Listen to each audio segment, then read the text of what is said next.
Hey, what's going on, everybody? Welcome back to another The Sports Scoop video. Bust or Boom series continues. We're moving over now to the AFC East, and we are previewing the Buffalo Bills for the 2021 NFL season. Are they bust? Are they boom?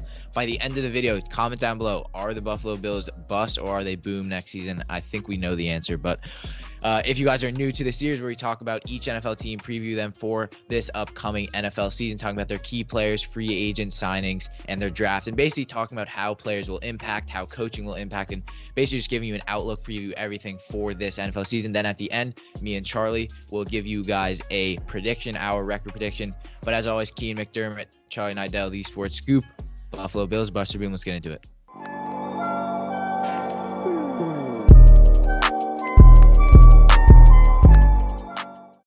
All right, so getting straight into it, we're going to start off with some key offensive players for the Bills, and of course, the number one name potentially in the NFL next season, Josh Allen.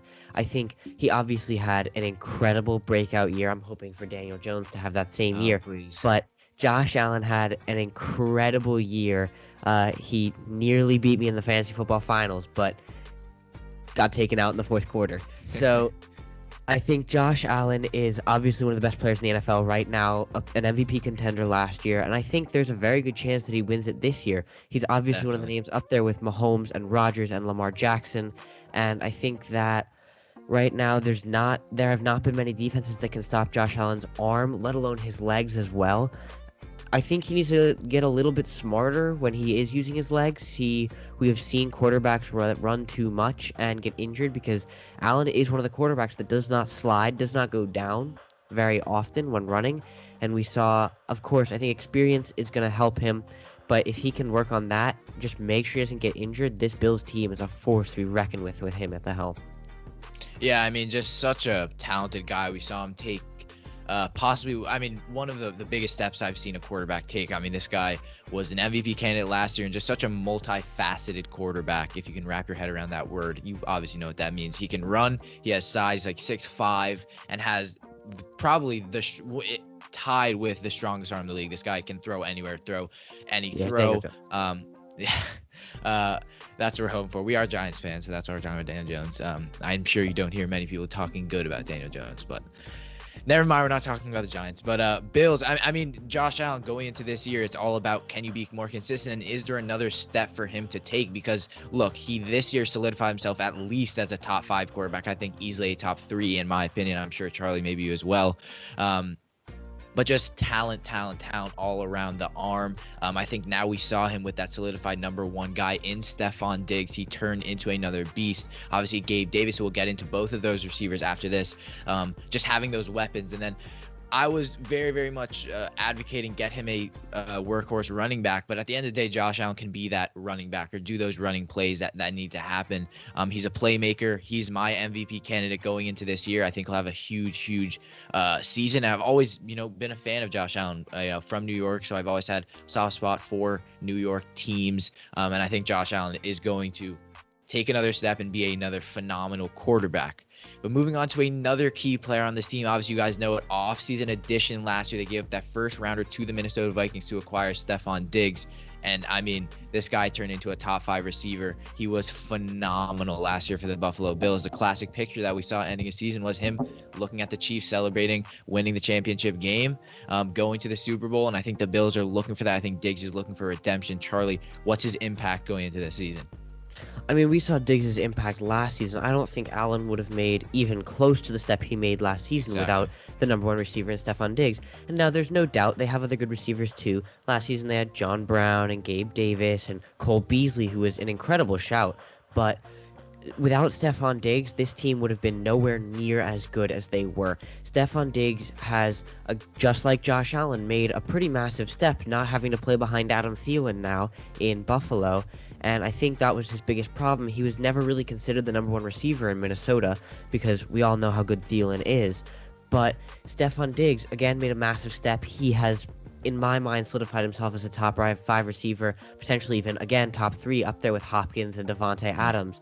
But I think that without Stefon Diggs, they wouldn't have made the step that they did. And this season, again, he'll have a massive impact. He's one of the best there is. And there's not much you can say that would changed my mind about Stefon Diggs. He's been incredible. But if we want to move on to another receiver in that offense, not Cole Beasley, but Gabe Davis. He is a very young player. We saw very bright flashes from him last season. He was a very standout player at certain times. Not the most consistent player, as you don't see super consistent players out of young players. Was he a rookie last season? I think he was. But I think you don't see that kind of consistency from a lot of rookies, and he was one of the better rookie receivers. Of course, he wasn't thrust into a number one receiver role, but we obviously saw Justin Jefferson was incredible last season. CeeDee Lamb had his moments. Jerry Jeudy had a few moments. Henry Ruggs had the game-winning touchdown against Surge's team, the Jets. But I think that Gabe Davis was up there with one of the top rookie receivers last season. What do you think about him? Yeah, and when me and Trevor were planning this video, I was obviously like, I think, when you look at the Bills, I mean, the two names obviously are Josh Allen and Stefon Diggs, but if we're talking about pure impact going into next season, I think Gabe Davis is going to have an immense impact on this offense.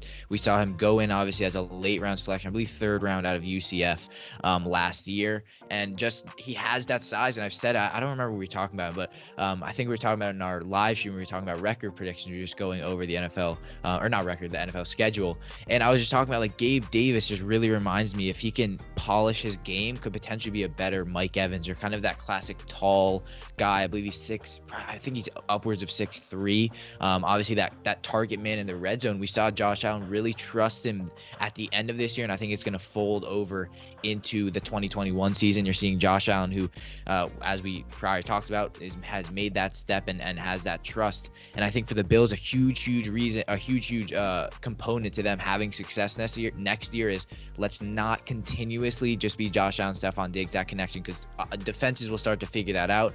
You have a multifaceted wide receiving core. You put Gabe Davis outside there. You get him the ball more, give him a bit more of that target share, while you still have it mainly being on Stefon Diggs. And again, I think, as you said, Charlie, key component was he wasn't thrown into a number one role, because at the end of the day, he obviously wasn't ready for it. But he's that perfect number two receiver who really is kind of a receiver who would be underestimated by secondaries. I think he's going to make a huge impact. I think he's going to have a really good year. And I think people are going to start to talk about him a lot more after next year or midway through. We'll see. But as you guys saw, I'm not sure. I think the Giants one we did. So obviously, when talking about key players, on the Giants one, we did the defense as kind of a key player as a whole, and the Bills defense has been all right. I wouldn't say it's great, obviously not a championship caliber defense as we saw, but had it flashes, pick six and Lamar Jackson. I think a defense that obviously they have the coaches, if it's coached right, they can play very well. But overall as a defense, Charlie, obviously you have that secondary with probably the two most underrated safeties in the league in Jordan Poyer and Micah Hyde, who are both ball hawking safeties, incredible tacklers, people who can really keep you in games. Then you have Tre'Davious White, who had an underwhelming season. I believe he, was injured for majority of it. I could be wrong, but someone I guess you just didn't hear the name of obviously was Xavier Howard and Jair Alexander, and Jalen Ramsey kind of taking that cornerback spotlight away from him. But Tre'Davious White, nevertheless, LSU first round pick, and just is obviously one of the most talented guys. Then you have a defensive line that I think obviously was improved in the draft, which we'll talk about in our next segment.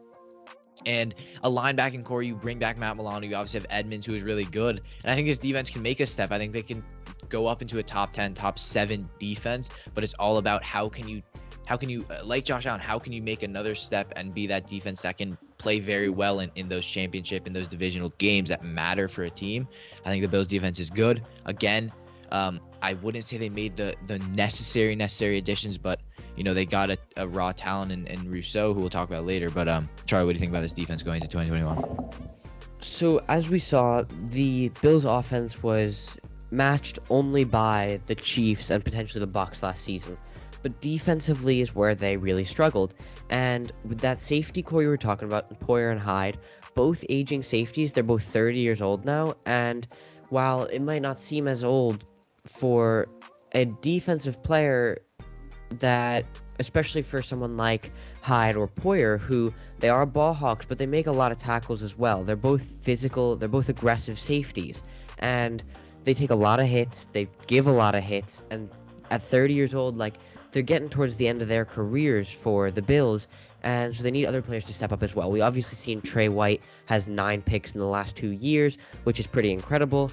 But I think that the defense as a whole is very. It's almost as like the Packers defense when Aaron Rodgers thrives, and the Packers defense has let him down for the longest time. I don't know if we're going to see that with this Bills defense. They obviously do have more pieces in Matt Milano, Tremaine Edmonds, as you talked about. But I think that the defense as a whole is just not as good of a unit as they probably want. And we saw them draft a lot defensively. Let's hope that those players can make an impact. So before we get into the draft, though, we're going to hop into free agency. There's really only one big signing other than Mitch Trubisky, which was just a weird signing because, I mean, we know Best he backup still probably quarterback has in the league. best backup quarterback in the league, but only one big signing, and it was an addition to that receiving core of Cole Beasley, Stefon Diggs, and Gabe Davis. It's Emmanuel Sanders, and I think that he's a player who may not have the biggest impact because he's already being thrust into a receiving core with a lot of great receivers in it, but a player like Emmanuel Sanders is always going to have an impact. He may have the same impact that someone like Antonio Brown had for the Bucs, not being the number 1 receiver, being the number 3 receiver, but with the Bills offense, just as many weapons as you can get for Josh Allen, the more the merrier. I think that Emmanuel Sanders, we know how good he is, we know how talented of a player he is. I think they signed him to only a 1-year deal. I may be wrong, but Emmanuel Sanders, he's a very, very talented player. He'll have an impact for Josh Allen, and just adding more weapons is always a good thing. Yeah, I mean, at the end of the day, the Bills are going for a Super Bowl run. You're going to add depth. A role player in Emmanuel Sanders obviously was very good for the 49ers, wasn't as great for the Saints. But again, I think it'll be an underrated signing, especially going into the postseason. Someone who can consistently get catches. You have now 4 good receivers, 4 receivers you can rely on, a core around Josh Allen now that really can kind of mold to his needs and what his throwing ability is. Emmanuel Sanders is very, very good route runner, good downfield, good intermediate routes, kind of an all-around guy, obviously up there in age, so he's not going to have the impact he did when, even when he was with the 49ers, with the Broncos. He's not that top guy anymore, but again, it's kind of a wide receiver 3A, 3B type guy. Maybe we'll go, 2. We'll see, but again, lower the target share to Stefon Diggs because you don't want to be always throwing the ball to him. Although I'm not saying don't throw the ball to Stefon Diggs, obviously he's a very good player. But I think the Sanders, it is what it is. I think you're not going to get him on a long-term deal. He's not a long-term player you want on a Bills team, especially an aging guy, but a deal that made sense.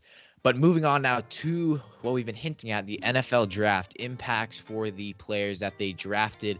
Again, with these kind of championship teams, they don't do as much. That's why these videos are generally shorter than more like rebuilding teams, because they didn't do much. They drafted Gregory Rousseau, who we'll touch on first. That was the big selection.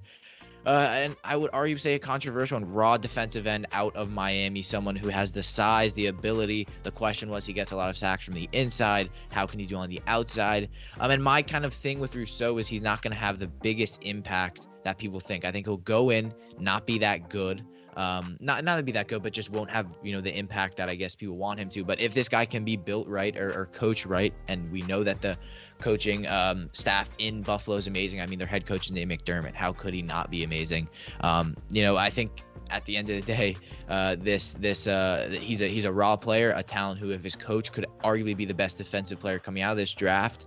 Or not defensive player, the best defensive lineman coming out of this draft. And it wasn't a great edge class. Obviously, it wasn't really a great defensive line class as a whole, if you guys obviously watch our draft content earlier. But again, I think it was a good selection. I was go get Etienne. They didn't. They bring in a defensive piece, which definitely was needed.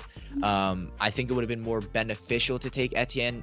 I think a defensive line was more needed, but I think he adds to a defense, which me and Charles talk about, is not up to that championship level of standards right now. I think Rousseau helps that out and adds to a defensive line that needs it. Now, I like the pick in Rousseau in that they need to add to their defensive line, but after last year, they shouldn't have had to add to their defensive line. Last year, their first pick came in the second round. However, it was A.J. Epineza, who is also defensive end. He was out of Iowa. He was a very highly regarded prospect. Yeah, first-round prospect. Done nothing in Buffalo. He dropped to Buffalo in the second round, and then he's averaging 1 tackle per game, and he only got 1 sack this season. The fact that we could see that exact same thing happen to just even better of a talent in Gregory Rousseau, because we just don't know what happened with Epineza. He was so highly regarded, and he probably could have been given a starting role. He wasn't. But Why did he not play more? Why did he not have a bigger impact to force the coaches to play him more? Was it a problem with the coaching? Was it a problem with Epineza himself? That's not something we know that far into. And obviously, I love Russo as a prospect. I love the pick. I think they probably could have gone elsewhere with someone like Etienne as well. But I think that it was a pick they needed to make. The defense is struggling, especially the defensive line. We've seen Trey White, Micah Hyde, Jordan Poyer, Tremaine Edmonds, Matt Milano, all good additions to the linebacking core, all good players in the linebacking core and in the secondary. It's the defensive line that needed help. And if Gregory Rousseau is given more time to shine than AJ Epineza, who only started one game of the 14 he played in last season, I think that he could turn into a much better prospect. All right, now we go to the end of the video. It's a quicker one, but we're going to records. Charlie, I'll let you go first. I know this clip will be on Instagram right now. We always put our record prediction. But Charlie, what is your record prediction for the Buffalo Bills going to 2021? I think that the Bills were an incredible team last year, and they'll keep going this year, even better than last year. 14-3 for me. 14-3. Okay. I've gone one less win. I've gone 13-4. I think they'll get caught in a couple trap games. They obviously have a couple hard teams on the schedule. I originally put 12-5. I think 5 wins is a little bit too much for a Buffalo offense that can just stay in games with any offense in the league. 13-4. I think Buffalo are going for a Super Bowl, or at least getting to the Super Bowl this year, and I think they'll do great. Well, it'll be obviously tough for the Bills to get to the Super Bowl. We've seen the competition level in the AFC right now is much higher than the NFC in terms of they have the Chiefs, they have the Ravens, they have the Bills. They had last year the Steelers played well, and the Browns this year could be a force. But I think it'll be a really tough one for the Bills to get into the playoffs, into the Super Bowl, because they may again have to face the Chiefs in that same AFC Championship game, and that'll be a test for them. But I think that getting to the playoffs, getting potentially the first round bye, should not be much of a challenge for them. So, all right, you heard it here. Thank you guys so much for watching. We hope you did enjoy. Do make sure, as always, if you did enjoy, feel free to subscribe to the channel, like the video, turn on post notifications.